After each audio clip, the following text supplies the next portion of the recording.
Welcome everyone to JPL Talkies. Over the last few weeks, we've been covering FPL from different point of views, wherein people who have done good this season have joined us and have discussed about how they have done so well this season. But tonight is going to be different. Tonight we are going to cover this from a different point of view with a person who is kind of a king in despair, who is basically a champion in distress. And if we talk about him, so he is someone who is considered as an FPL elite here in India. I welcome Himamshu along with Sushant, the reigning champion of JPL, who hasn't had the best of starts this season. And we would like to know how he is going to make the comeback, how he is going to be the phoenix from those ashes. So welcome Himamshu on this podcast today. Thank you, Yashas. That was quite a bit of, quite a great introduction. I'm not sure I wanted to hear that. Hey, I've A always fully regarded you like deserving a though. half brother. Yeah, Yeah, fully deserving one though. Yeah. Right. Yeah. So the thing of having this podcast today is every week I do one thing, that is go ahead and check what's the rank of Himanshu in JPL. Last week he was somewhere around like 54 or 55 in JPL, and then it came down to drastically in three figures. So this bothered me a lot because you've been doing exceedingly well throughout the years, correct. and this particular season hasn't been so good so far. So just wanted to know what has gone wrong, and Sushank is also pretty much curious about knowing how your comeback is going to be. So Sushank, Yes. So let's not waste any time. Let's straight away go to his game week 10 team and check with Himamshu of his thoughts again with his team. So Himamshu, could you just give us a brief review of your game week 10 team? Man, where do I start? Well, on the look of it, first look, I think the fixtures were very good. I was expecting around 60 to 70 gaming points. But on a week where Haaland just couldn't convert his big chances, I don't think I have anywhere to hide. And correct. if you look at the bench, I think Rogers has scored 9 points, but that was quite expected. But I couldn't substitute him to anyone else. See, if you see my midfield, you had the Correct. Foden against the Southampton. I think it was Southampton, yes. Yeah. Yeah, Yeah, yeah. and then Palmer, Mbuemo, and McNeil. I mean, I was quite. It was a dilemma between McNeil and Rogers, but when I think Everton played against Southampton, if I'm not wrong. Sorry. Everton plays against It was Southampton Everton. and Yeah. City Yeah, plays yeah, against Bournemouth. yeah. City played against Bournemouth. Yes. So Yeah. the reason behind playing McNeil was he was facing Southampton, Right. and then if you see my the defenders, Yeah. I think there was a rumor that Lewis will be benched, but I love him actually. I always want to play Lewis because of the positions he'll get into during the game, and he's more of a favorite of Pep Guardiola. So Yeah. I think there was no other options for me to get in Rogers. But if you look at my team, it's only I don't think I have got even a single return in my playing career. I think it's my fifth or sixth consecutive year, and this is the first time ever that the only return that I have in Rogers. my team is Flecken's save points. Right. So Yeah. that's where we draw the line. It's quite a hideous looking team, but Yeah. it was not like that before the game started. So it was quite shocking for me. But I mean, you can't expect the victory to be sweeter if you don't see the red arrows. So that's where I'm now actually. Very well said. Yes, I completely resonate with your feelings, Himamshu, because I am sailing in the same boat as yours. Couple of weeks back, everything was smooth and fine, but I think we both are in the Haaland boat, and that's where we are drastically going down. Because Yeah, when you said about Southampton, there was a big smile on my face. The reason being, until game week 9, Southampton is the team who has leaked the most amount of goals. And that yeah, was the prime reason I captain Halani exactly. last game week. And I thought that, okay, this is a chance wherein I am going to catch up with everyone who has skipped Haaland over there. Yeah, And yeah, this is the game where he missed open chances. Probably he scored a goal over there, which was not bad. But there were correct. possibly a hat trick, minimum hat trick in that match. And then Exactly. Yeah. last match against Bournemouth. I mean, those are the best two fixtures that we could have gone for, but unfortunately, I this think is not the scores that we were expecting. he even missed a goal from 2 yards, I think, if I'm Yeah. Yep. not wrong. Yes. Yeah, Yes. yeah. Yes. So the prime reason, Yashaswa and me, when we were discussing about a podcast, and when we have Raghav Mittal earlier in this week, who is topping our JPL, we had this Mhm. thought in mind to check your rank and to check because now how you play. This has been your gameplay when you did your first podcast with Yashaswa of how Exactly. a comeback is planned and how to Exactly. play patiently for 30th game weeks. And this is exactly where we need your expertise now, Himamshu. So going ahead, we just want to know how are you planning to make a comeback, or what is the strategy for upcoming game weeks? Uh, the foremost strategy is to get in Mo Salah. I mean, he's my all-time favorite FPL player, so I just couldn't get him in the team. So I'm looking forward to having him in the team. So I mean, he's facing an Aston Villa team, which has I think 3 consecutive away games in the Champions Yeah. Leagues as well Right. as Yeah. in the other cup competition. So I mean, I expect Liverpool to score around 3 or 4 goals against Aston Villa, and out of 3 or 4 goals, the chances of Salah being involved in those 4 goals is very high. I don't think Hmm. even Haaland matches that percentage of involvement in the goals. So Yeah. that's where I am, and I'm looking forward to having certain differentials in my team to just soar up the ranks. Mhm. I think I'm not in a position to, what do you say, panic. So I have given myself time till game week around 15 or 16 or 18, Mhm. um, if that makes sense. Because game week 18 is the final game week wherein you can use a wild card. I've already Hmm. used my wild card in game week 6, but I'll work Yeah. towards a team where there is a mixture of differentials as well as high owned players. So, for example, if you take Cole Palmer, there are rumors that he's injured. Hmm. I think Exactly. Yeah. he's owned by around 40 to 45 percentage of the people. So that's where Yeah. your opportunity lies.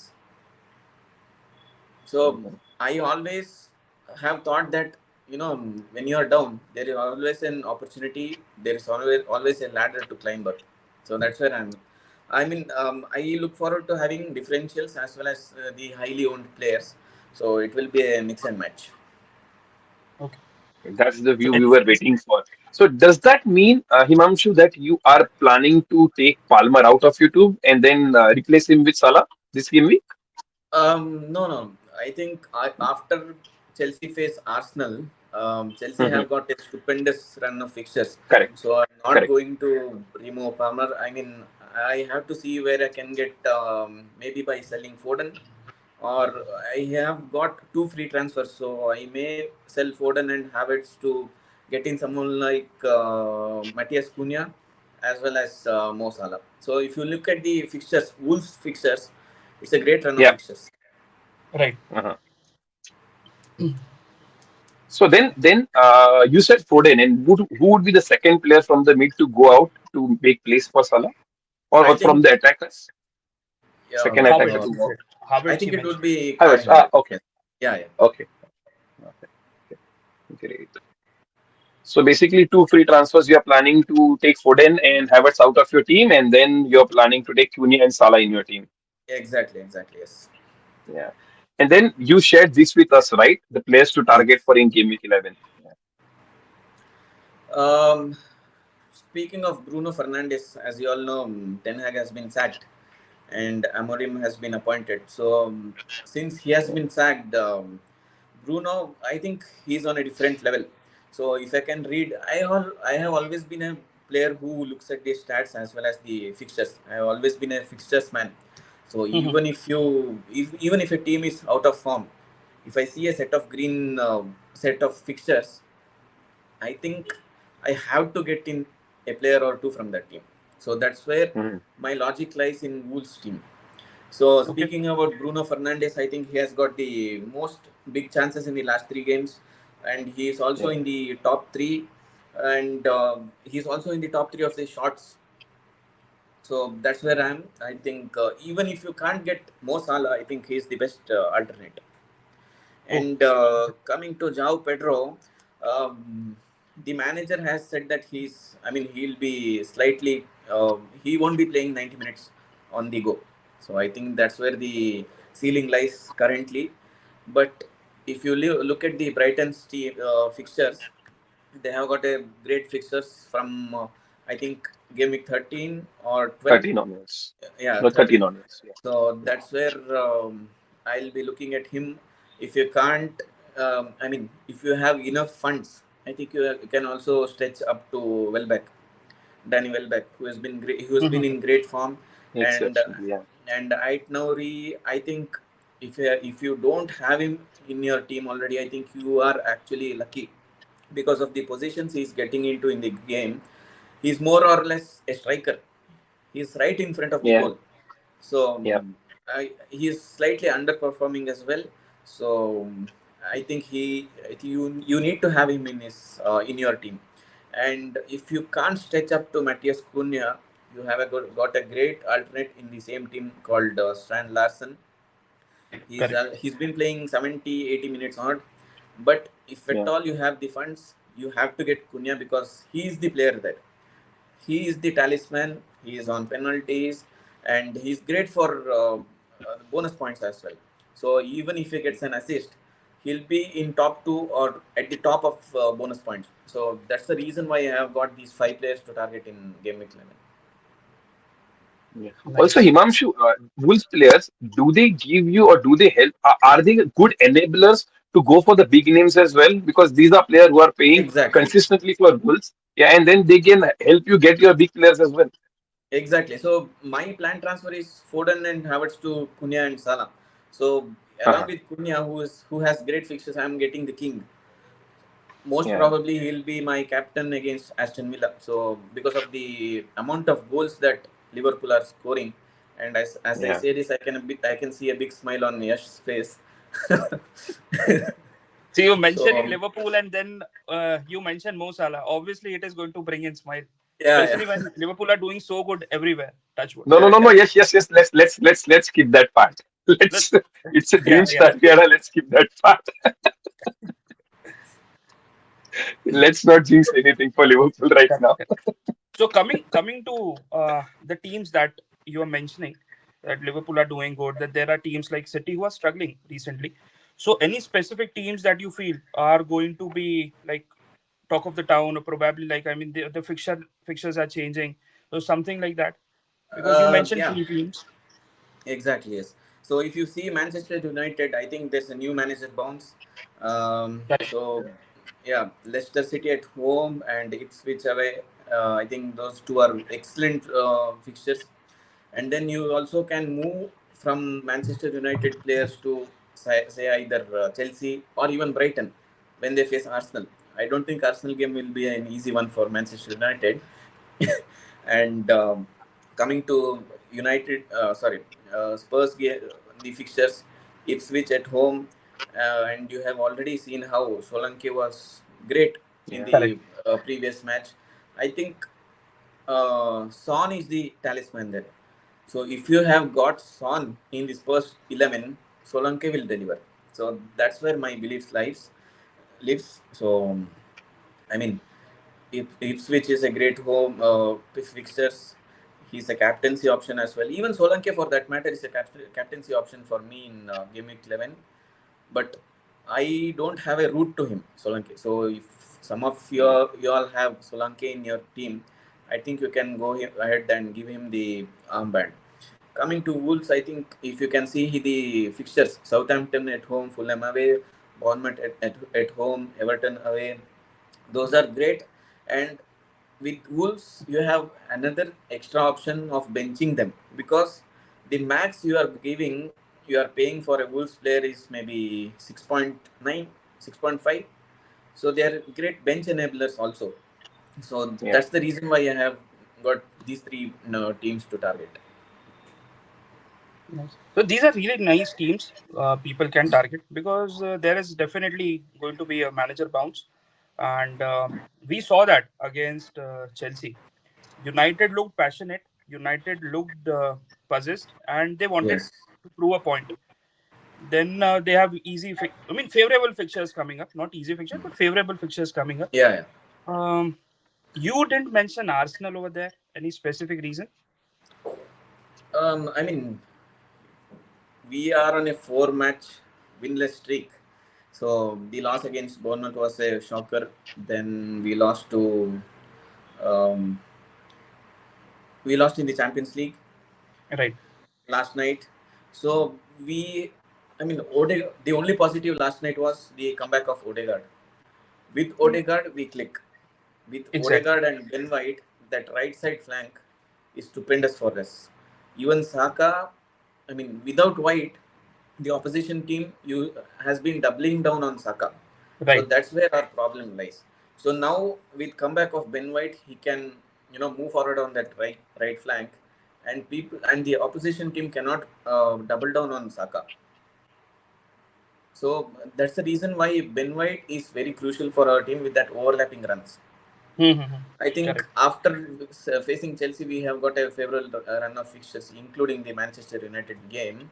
So maybe in two, 2 or 3 game weeks, I think I'll be looking forward to having Kai Havertz or Odegaard.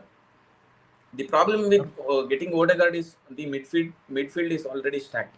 You have Exactly. Mbuemo, Yeah. Salah, McNeil. So there is it's hard to find a place for Odegaard. There's also no space for Son as well, even though Exactly. Yes. he is the talisman for Spurs. But there's no space at all. I saw your team, and Yeah. it's a very good midfield, basically. Probably a premium midfield, I would say, considering how McNeil and Buemo have performed.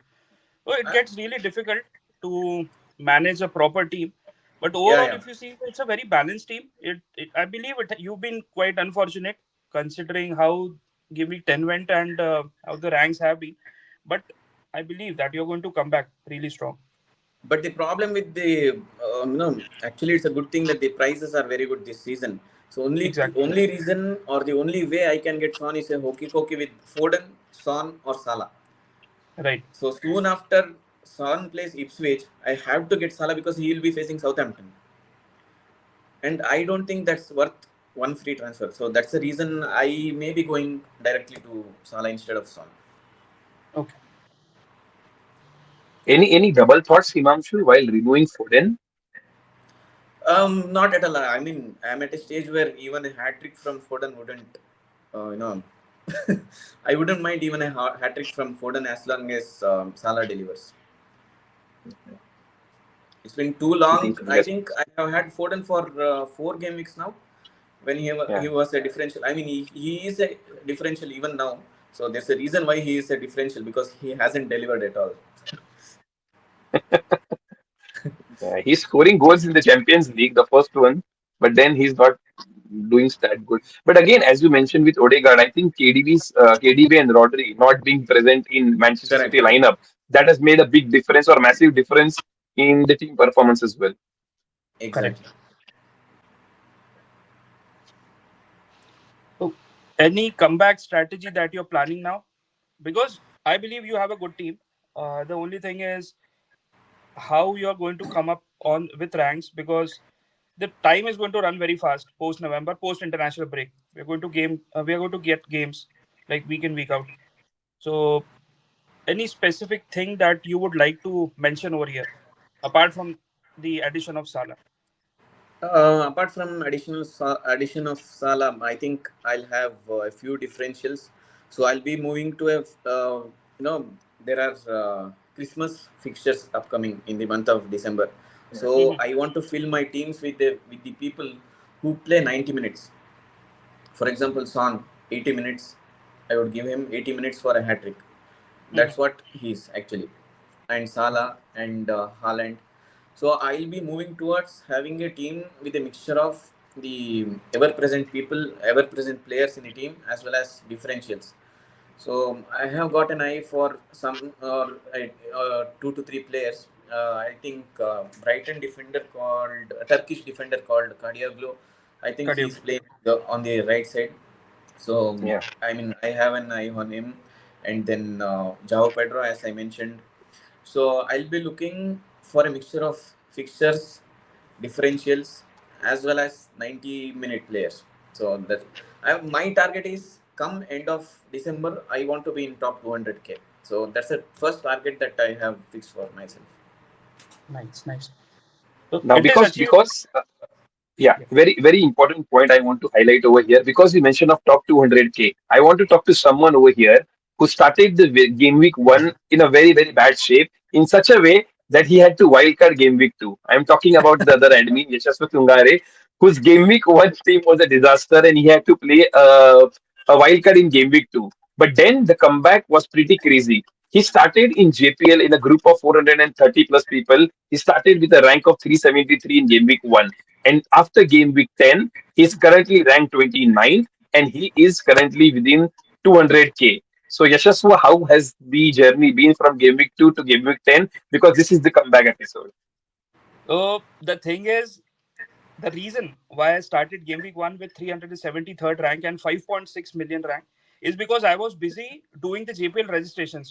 I mean, people are coming in at the very last moment. I told them registrations are closed. They're pretty much. They were like, no, please take us, please take us. So it was a conundrum for me. It was completely chaotic, and I completely forgot the deadline. I didn't even. I didn't have time to make my team. My initial draft was like whatever the random thing comes up, that was selected, and I made that team. I don't even realize who was the captain in game week one. So when game week one ended, it was a complete disaster. My rank was like 373 and 5.6 million. I was completely shocked to see this thing. I had to play the wild card, and the wild card was good because I brought in Haaland, I brought in Salah and Palmer, and they balanced out things for me. Haaland has been disappointing over last 3 4 weeks, but the captaincy picks have been very important. And at the same time, I haven't looked at the Twitter thing. To be very honest, I haven't looked at the big accounts. What I've just focused on fixtures and form, and at the same time, I have also focused on picking up players who take penalties. And in terms of defenders, so basically looking forward to have players who basically storm the uh, final third and at the same time into the penalty box. So if I can get defenders who are not contributing through the clean sheets, if they can contribute through assist or probably goals, so this is where my points are coming from. Then another key point for having my ranks up is Sels, the goalkeeper for Goalkeeper. Nottingham Yeah. Forest, because Yeah. many people went with Raya. Raya has been disappointing post game week 4. Gabriel was Even contributing Flicken. because Yeah. sorry. Yeah, even Flecken was good, One- but Gabriel was contributing through assist and goals. Many people thought that Raya was the key, but Raya wasn't the key. Raya is good. Raya has been saving points, but Sales was the differential for me. And then Yeah. Salah has scored a lot of points along with Palmer. Yeah. So this combination has worked basically. So in terms So of amazing, me amazing. picking. Yes. Yeah, thanks, man. Because this is pretty high for me, even for an average player like me, this is pretty high. I look up to people like Himamshu and Sushant because even Sushant, your rank was also good a couple of weeks back, and it came down because of any personal reason, or it could be anything. Like I mean, the Haaland captaincy. Many people did triple captain, game week 9 on Haaland, and that completely blew Yeah. off. Yeah. So that saved my ranks probably, and this has been the main reason for me being up there, and probably hopefully it continues. No, amazing. Yes, the way you have played and you didn't give up, it could have been very easy for you to give up FPL, which many of us do. But it has been a great journey by you, and I'm sure will be followed by many more. And I'm truly looking forward as a co-admin, as a partner in JPL. I'm truly looking forward to have a podcast solely with you once you are in top 10 in JPL. So I'm truly looking forward to it, and I'm sure you will do it. Hopefully, yeah. But at the same time, we're looking to see the comeback of the big man, Himamshu.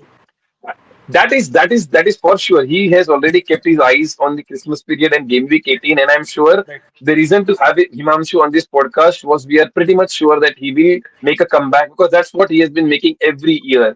And right. the winners they played slow, but they played good, and he already has a strategy in his mind. So we are truly looking forward to have another podcast with you, Himamshu, again, wherein you'll be back in 200K in the world and probably within top 15 JPL again.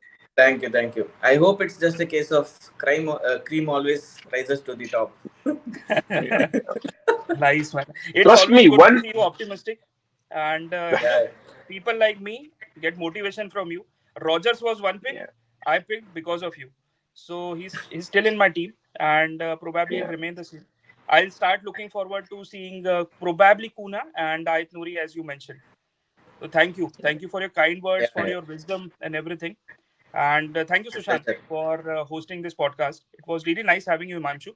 And as Thank Sushant you, said, Yash. we Thank are you. definitely looking forward to having you again. Thank you. Yeah. Thank you, Thank you, everyone. guys.